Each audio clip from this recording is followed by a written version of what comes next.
d'anciens claviers de téléphone portable, de coupures de journaux portant des messages cruciaux et des objets de diverses matières récupérées forment le langage visuel distinctif de l'artiste.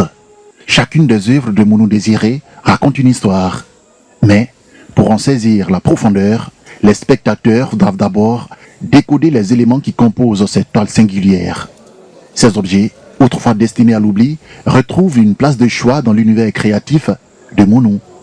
Pour moi, chaque téléphone a une vie parce que ça contient des informations très personnelles qui sont liées proprement à nous en fait. Donc aujourd'hui, les retrouver dans la rue, pour moi, c'est pas les places en fait. Et c'est des choses qui restent éternellement dans les déchets, ça ne se décompose pas.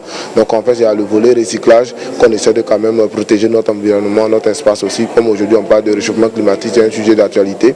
Donc aujourd'hui, je me positionne comme un ambassadeur, quelqu'un qui essaie de résoudre un problème de la société. L'artiste ivoirien apporte de l'upcycling aux claviers de téléphone cassés et usagés en les utilisant comme matière première dans ses œuvres afin de donner une seconde vie au téléphone portable des utilisateurs.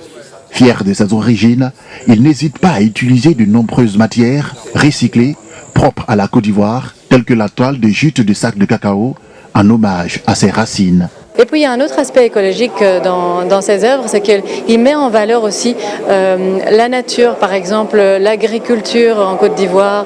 Il y a des toiles très intéressantes ce soir sur la culture de l'anacarde en particulier. Et donc ça, je pense que c'est très important de rappeler la biodiversité et l'importance de l'agriculture en Côte d'Ivoire.